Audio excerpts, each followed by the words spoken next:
ہدایات اور رہنمائی جو نبی علیہ السلام نے فرمائی وہ ایک طویل وقت چاہتی ہے، لیکن جتنا کچھ ہمیں کہنے کو یا سننے کا موقع ملے یہ اللہ رب العزت کا احسانی احسان ہے کہ اس نے ہمیں اس کا موقع عطا فرمایا کہ ہمیں سیرت طیبہ کے مختلف پہلوؤں کو سننے کا موقع ملتا ہے، مختلف باتیں ہمارے سامنے آتی ہیں۔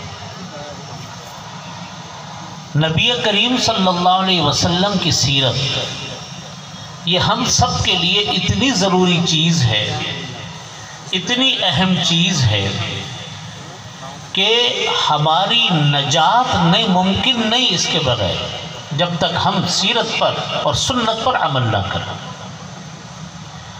وجہ اس کی یہ ہے کہ دنیا میں بہت بڑے بڑے لوگ آئے، کوئی عقل کے اعتبار سے بڑا آیا جیسے افلاطون ہے، ارسطاطالیس ہے، اور کون کون بقراط اور سقراط آئے چلے گئے، لیکن ان کے جانے کے بعد ان کی شخصیت کا کوئی نور آپ کو پھیلتا ہوا نظر نہیں آتا۔ نہ ان کے جانے کے بعد نام تو بہت بڑے ہیں، کتابوں میں ہم ہمیشہ سے پڑھتے محاورے ہیں کہ فلانا افلاطون ہے، فلانا ارسطو ہے، فلانا بقراط ہے اور فلانا سقراط، لیکن وہ بقراط تھے کون؟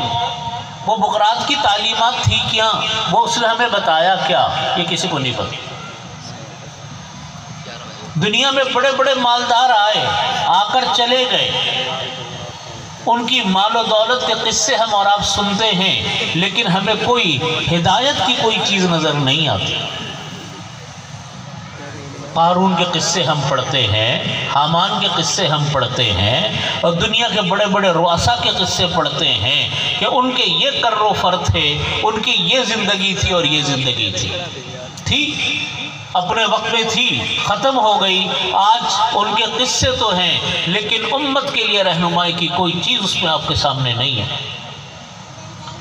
یہی حال دنیا کے بڑے بڑے آپ کو بادشاہ ملیں گے، دنیا کے بڑے بڑے سلاطین ملیں گے جن کے قصے ہم اور آپ پڑھتے ہیں، لیکن اگر انسانیت کو اس کے دائرے اس کے عکس میں پرکھا جائے تو آپ کو کوئی چیز ہدایت اور رہنمائی کی ملتی نہیں ہے۔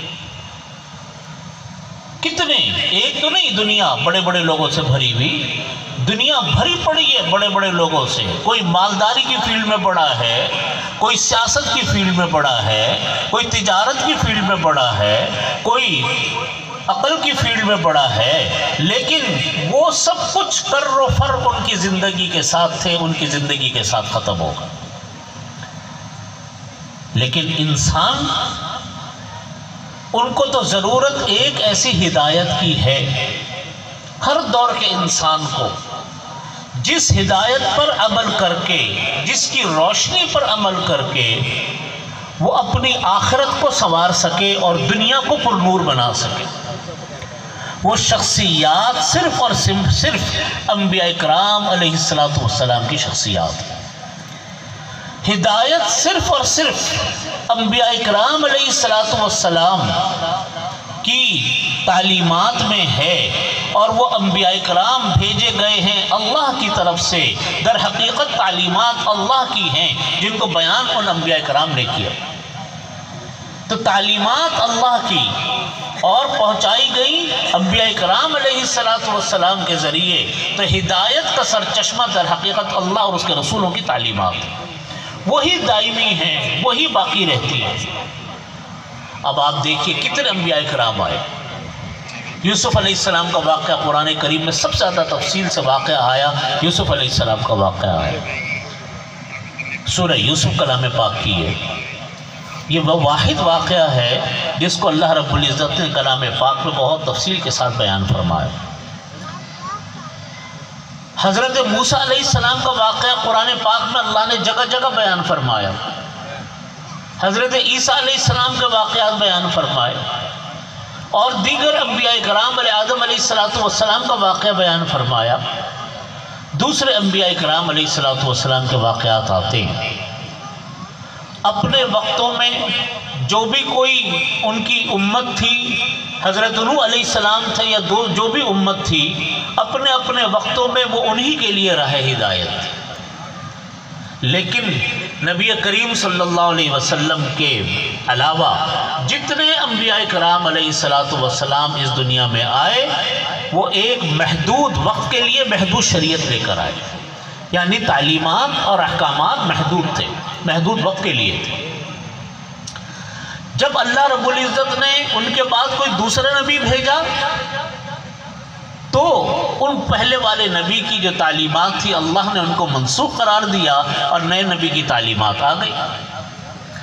لیکن نبی کریم صلی اللہ علیہ وسلم کی ذات گرامی وہ واحد شخصیت ہیں جن شخصیت کی تعلیمات اللہ رب العزت نے قیامت تک کے لیے رکھی ہے۔ آج جس زمانے میں ہم اور آپ ہیں، اس زمانے اور نبی کریم صلی اللہ علیہ وسلم کا زمانہ یہ 1400 سال پر محیط ہے۔ آگے قیامت تک کتنا زمانہ باقی ہے اللہ کے علاوہ کوئی نہیں جانتا، لیکن جتنا زمانہ باقی ہے تعلیمات نبی کریم صلی اللہ علیہ وسلم کی وہاں تک چلے گی۔ نبوت نبی کریم صلی اللہ علیہ وسلم کی، آپ نبی آخر الزمان خاتم النبیین، نبوت بھی کا سلسلہ بھی آپ پر ختم ہوا۔ آپ کے بعد اب کوئی نبی کسی بھی حوالے سے آنے والا نہیں، قیامت تک کے لیے آپ خاتم الانبیاء۔ اب دیکھیے جتنے انبیاء کرام آئے سب کو اللہ نے اپنی اپنی تعلیمات دے کر بھیجا، سب نبی برحق، سب کی تعلیمات برحق، لیکن اللہ تعالیٰ نے کسی نبی کو داعی کی صفت دی، کسی کو اللہ نے نذیر کی صفت دی، کسی کو اللہ نے ہادی کی صفت دی، کسی کو کوئی صفت دی، کسی کو کوئی صفت دی۔ وہ سارے نبی برحق اپنی اپنی تعلیمات سے پوری دنیا کو منور کرتے رہے۔ ان کے جانے کے بعد ان کی تعلیمات وہ ان اپنے وقت کے جتنے بھی ان کے امتی تھے ان سب کے لیے رہنما تھے۔ نبی اب ایک آخری نبی آنے تھے، نبی آخر الزمان محمد مصطفیٰ صلی اللہ علیہ وسلم۔ ایک ایسے نبی کی ضرورت تھی جو پیچھے آدم علیہ السلام سے لے کر نبی کریم صلی اللہ علیہ وسلم تک تمام نبیوں کی صفات کا جامع ہو۔ وہ نبی کریم صلی اللہ علیہ وسلم اللہ نے بھیجے جن کی جو نبیوں کی خصوصیات تھی وہ ساری خصوصیات اللہ نے جمع کس کے اندر کر دی؟ نبی کریم صلی اللہ علیہ وسلم کے اندر کر دی۔ یا ایھا النبی، میں نے یہی آیت کلام پاک کی پڑھی جس میں اللہ رب العزت فرماتے ہیں یا ایھا النبی، اے نبی صلی اللہ علیہ وسلم، انا ارسلناک شاہدا ومبشرا ونذیرا وداعیا الی اللہ باذنہ وسراجا منیرا، کہ اے نبی صلی اللہ علیہ وسلم ہم نے آپ کو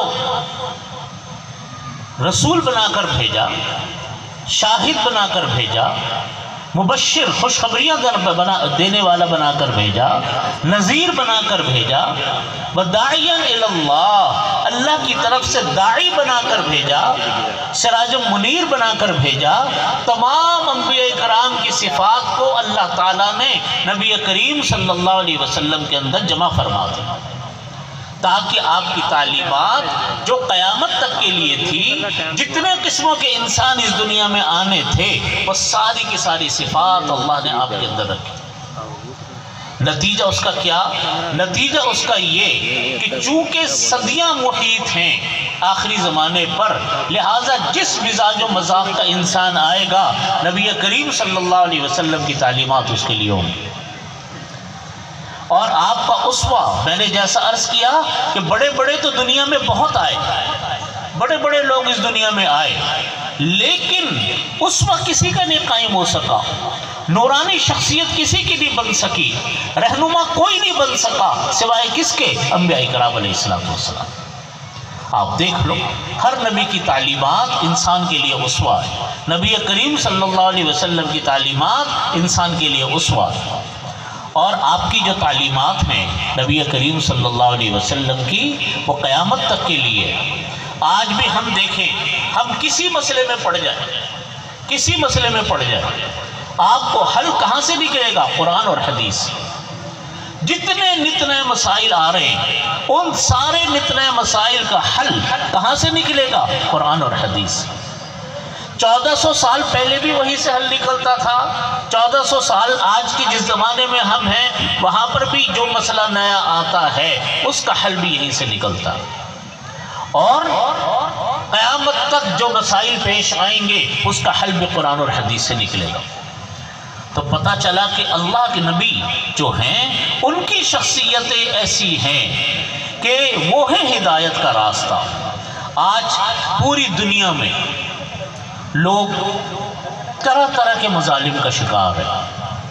آپ کے سامنے دنیا کے حالات ہیں، آپ کے سامنے غزہ کے حالات ہیں، آپ کے سامنے برما کے حالات ہیں، آپ کے سامنے کشمیر کے حالات ہیں، آپ کے سامنے شام کے حالات ہیں۔ یہ پورا خطہ افغانستان جن کرب اور بے چینی سے گزرا وہ آپ کے سامنے۔ یہ ساری چیزیں مسلمانوں کے ساتھ ہوئی، دنیا میں قتل و قتال ہو رہا ہے، دنیا میں لڑائیاں ہو رہی ہیں، لیکن آپ اٹھا کر دیکھ لیجئے کہ مسلمانوں کی جو اخلاقیات ہیں، مسلمانوں کے جو طور طریقے ہیں، ان نت نئے زمانوں کے اندر بھی سب سے زیادہ قابل تقلید اگر کوئی چیز ہے تو نبی کریم صلی اللہ علیہ وسلم کی سیرت ہے۔ آپ دیکھ لو، یہی جنگ مسلمان کرتا ہے وہ شریعت کا پابند ہوتا ہے۔ اللہ کے نبی صلی اللہ علیہ وسلم، یہ واحد تعلیمات ہیں نبی کریم صلی اللہ علیہ وسلم کی، جس میں نبی کریم صلی اللہ علیہ وسلم نے ہمیں اخلاقیات سکھائیں، جنگ کی اخلاقیات سکھائیں۔ دنیا کے کسی مذہب میں جنگ کی اخلاقیات نہیں، نبی کریم صلی اللہ علیہ وسلم کی سیرت سیکھنے کی چیز ہے۔ میں دو کتابیں آپ کو بتاتا ہوں، ہر انسان کو اس کا مطالعہ کرنا چاہیے۔ آج اتنا بڑا اجتماع ہے، ہم کوئی نہ کوئی تو سبق لے کر جائیں نا۔ پہلی چیز سیرت طیبہ کا مطالعہ۔ حضرت مولانا ادریس صاحب کاندھلوی رحمۃ اللہ علیہ کی کتاب سیرت المصطفیٰ ہر گھر میں ہونی چاہیے۔ ہم کیسے مسلمان ہوں گے اگر ہمارے بچے سیرت مصطفیٰ سے واقف نہ ہوں؟ اور دوسری میرے دادا حضرت مفتی محمد شفیع صاحب رحمۃ اللہ علیہ کی چھوٹی کتاب ہے، بچوں کے لیے ہے، وہ پڑھنے کی ہے، سیرت خاتم الانبیاء۔ اور سنت، وہ ہر انسان کو اس کا اتباع کرنے کی ضرورت ہے۔ ہمارے لیے لازمی چیز سنتوں کا اتباع۔ اگر میں اتنے وقت کم ہے، میں دو سنتوں میں سے 2 سنتوں کو لیتا ہوں، اتنی ساری سنتوں میں سے 2 سنتوں کی پر بات کرتا ہوں۔ اچھا، وقت بڑا کم ہے، میں 2 سنتوں کی بات کرتا ہوں۔ نبی کریم نے جیسا اس کہ بے شمار سنتیں، بے شمار تعلیمات ہیں، پوری زندگی حیات طیبہ، 2 کی طرف اشارہ کرتا ہوں، اور ان 2 نے آج ہمارے گھروں کی زندگیوں کو بہت متاثر کیا، اجتماعی زندگیوں کو متاثر کیا۔ نبی کریم صلی اللہ علیہ وسلم کی عادت مبارکہ تھی مشورہ کرنا۔ آپ کو اللہ رب العزت نے فرمایا کہ وَشَاوِرْهُمْ فِي الْأَمْرِ، آپ اپنے معاملات میں مشورہ کیجئے۔ آپ صلی اللہ علیہ وسلم کی سنت تھی ہر اہم کام میں مشورہ کرتے تھے۔ اس پر اور بھی بات کرنی تھی لیکن میں بات یہاں پر ختم کرتا ہوں۔ دوسری چیز وہ ہے لڑائی جھگڑے، مسلمانوں کے آپس کے لڑائی جھگڑے۔ یہ منحوس ترین چیز ہے جو مسلمانوں کے درمیان آپس میں لڑائی جھگڑے ہوں۔ دیکھیے، فرقے مختلف ہوتے ہیں، جماعتیں مختلف ہوتی ہیں، نظریات مختلف ہوتے ہیں، لیکن ہم نے اپنے بڑوں کی تعلیمات سے یہ سیکھا کہ اگر کسی کی کوئی رائے ہے تو اپنی رائے کو دلیل بتا کر ختم کر دو۔ ہر ایک کو اپنی رائے منوانا آپ کے اوپر کوئی فرض نہیں ہے، اپنی رائے آپ بتائیں، دلیل کے ساتھ بتائیں، قصہ ختم۔ جھگڑا کرنا، آپ صلی اللہ علیہ وسلم نے فرمایا کہ بتاؤ، فرمایا آپ صلی اللہ علیہ وسلم، حدیث شریف کا خلاصہ عرض کرتا ہوں، فرمایا کہ ہی الحالقہ، یہ جھگڑے جو ہیں موڑنے والے ہیں۔ فرمایا کہ لا تحلق الشعر ولکن تحلق الدین، یہ بالوں کو نہیں مونڈتے، یہ دین کو مونڈ ڈالتے ہیں۔ آج ہمارے گھروں میں جھگڑے، مذہبی جھگڑے، خاندانی جھگڑے، سیاست کی بنیاد پر جھگڑے، اس نے مسلمانوں کے جو وقار تھا، مسلمانوں کی جو شخصیت تھی، مسلمانوں کا جو رعب و دبدبہ تھا، ان جھگڑوں نے آج ان کو ختم کر دیا۔ اس لیے اپنی بات کسی سے نہیں منوانی، نبی کریم صلی اللہ علیہ وسلم کی سنت کو اگر ہم اپنائیں کہ ہم جھگڑوں کو ختم کریں، اپنی بات دلیل سے کریں، جھگڑنے کی قطعاً کوئی اجازت نہیں۔ اللہ رب العزت ہمارے درمیان میں اتحاد اتفاق قائم فرمائے، جتنا ہم سنت پر عمل کریں گے اتنا ہمارے درمیان اتحاد اتفاق ہوگا۔ اللہ رب العزت ہمیں اس پر عمل کی توفیق عطا فرمائے۔ وآخر دعوانا الحمدللہ رب العالمین۔